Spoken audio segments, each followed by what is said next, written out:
एक मिनिट या आतमध्येच आहे. हो मॅडम, खांडेकर म्हणून आहेत.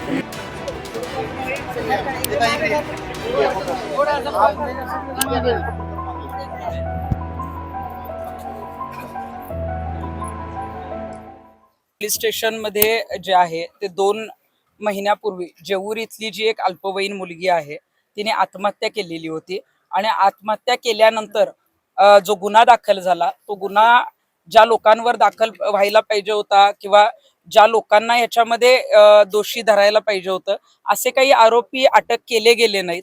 हे प्रकरण जे आहे ते दाबण्याचा प्रयत्न केला जातोय. काही जणांकडून जे आहे ते याच्यामध्ये आर्थिक देवाणघेवाण झालेली आहे अशा पद्धतीची तक्रार माझ्याकडे आलेली होती आणि यामध्ये ज्या मुलीवर जे काही तिचा जो काही छळ करण्यात आला त्या संदर्भातले PM रिपोर्ट सुद्धा बदलले गेले आहेत अशी सुद्धा तक्रार माझ्याकडे आहे आणि त्या संदर्भात मी आज इथं भेटायला आले होते आणि पोलिसांना हेच सांगितलंय की आज ती अल्पवयीन मुलगी जी आहे ती जिवंत नाही. ज्या पद्धतीने तिने सुसाईड केलेला आहे एखाद्या पीडितेला जेव्हा जीव देण्याची वेळ येते तेव्हा ती काय येते आणि तिच्या मृत्यूनंतर सुद्धा म्हणजे प्रेताच्या टाळूवरचं लोणी खाण्याची जी पद्धत आहे असे काही लोक का करतायत.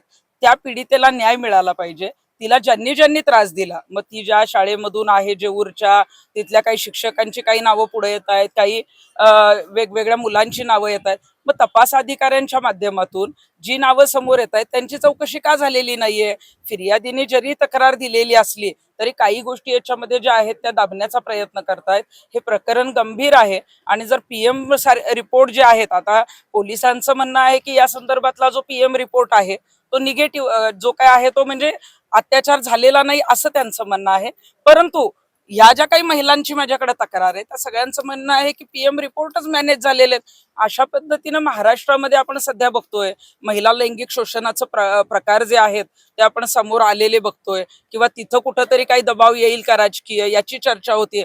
पण इथं जर PM रिपोर्टच बदलले जात असतील इथं जर इन्व्हेस्टिगेशन ऑफिसर जर व्यवस्थित तपास करत नसतील लोकांच्या म्हणजे तिच्या घरच्यांपेक्षा लोकांच्या तक्रारी असतील तर या संदर्भामध्ये आम्हाला असं वाटतंय की हा तपास जो आहे पोलीस स्टेशन कडून जो आहे तो काढून घेण्यात यावा आणि याचा तपास जो आहे तो CID कडे वर्ग करण्यात यावा जेणेकरून या पीडित मुलीला जे आहे तो न्याय मिळाला पाहिजे.